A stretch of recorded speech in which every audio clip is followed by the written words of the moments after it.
take other people's money or not, who are the ones who get to own, someone else's property, and who gets to force redistribution. And you get the conservative, really libertarian types that are always wrangling about, this redistribution that goes on in the government. I'm not talking about governmental redistribution. I'm talking about the organizations who exist to help people who want to give their money, give their supplies, give their energies, give their ability, give their talents in a way that make the world better. There's an entire network of these people out there who exist to try to say, if you have something of value, we can connect you with people who need it. And at the Christmas time, you really start to see this.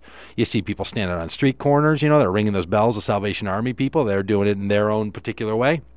You see people doing clothing that are redistributing it. You see people who are taking doctors' abilities and they're taking them to other parts of the world, and the Doctors Without Borders. So to all of those people and to all those organizations who work really hard at this time of the year to survive and to get along, and they're never taking much of a cut off the top of it, to those people who are doing that, we say around this place, right on, keep going. There's a little news story here about an organization that was raising money for a police fraternal organization, and they were giving 1 penny out of every dollar to the organization. 99 cents stayed with them. That's not right on. That almost gets them a cripes. That almost gets a. But you know why we know that that's bad? We know it's bad because that's not what most people do. See, there's the bright side. We know the expectation is that organizations that exist to distribute and redistribute from those who have to those who need. See, usually what happens is the people who have don't know how to get their money, their clothing, their food, their abilities, their expertise. They don't know how to get that to the people who need it. So you have these organizations that exist in the middle, and they make those links happen. So if you work for one of those organizations, if you support one of those organizations, if you're somebody who gives to one of those organizations, if you're somebody who sees those people somewhere in your life, tell them right on. Just tell them that's important, that's crucial. If we don't redistribute from those who have to those who are in need, this whole project of civic life together, this whole project of civilization, this whole experiment of millions and billions of people living in harmony with each other, it isn't going to work. So to the stingy, we say, you don't win. To those who want to hold it for themselves and control where everything goes, you don't win, because the redistributors are out there. And they're always recruiting, and they're always doing a good thing, and they're working hard. Good for them, Grover. Good for them. And good for the people that participate in it. Number 2 on the Right On list today, gubernatorial candidate, former U.S. Senator, former state auditor, former, what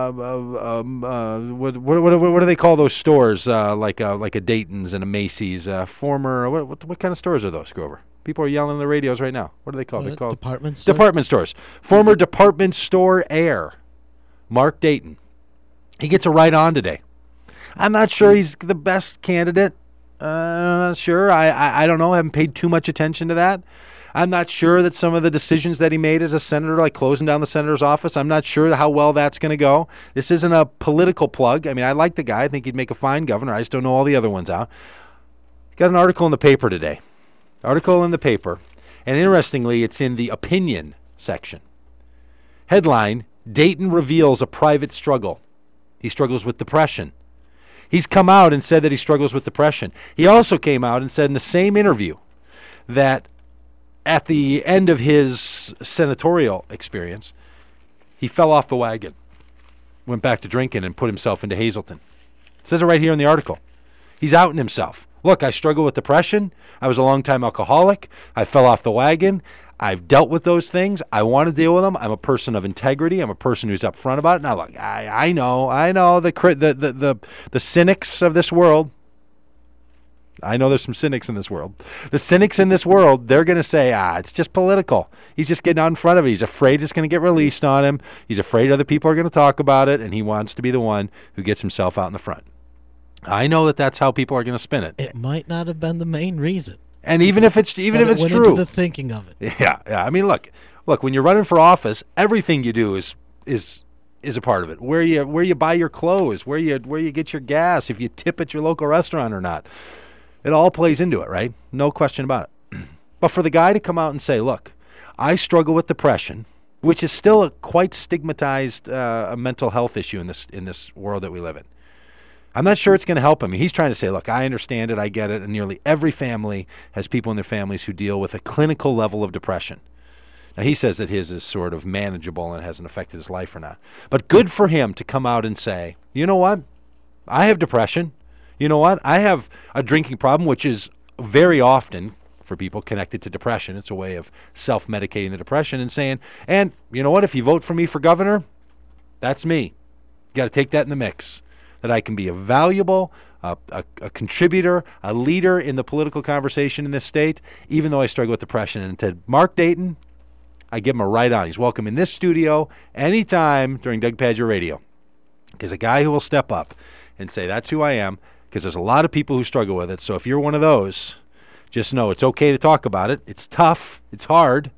Nobody really wants to. But for those who can overcome it, those who can get the help that they need, we say to you, right on. Mark Dayton, the people who do redistribution of the wealth and the goodness and the expertise in this nation, right on. That's where you cue the music, Rover, right there. Right there. Yeah, there you go. That's when I give that right on. There you have it. You're a little early today. Doug Pagitt Radio. Your Sunday morning indulgence, a place where we want to encourage you to do the things that are right, to do the things that are good, to build the kind of world that we want to live in, to be the sort of people who create the world that's better for all of us. So for those who are coming out with the realities of their life, those who are sharing the goodness from one to the other, we say to you, keep going, hang in there. May your love bring us love, may your hope bring us hope. Doug Pagitt Radio on AM 950.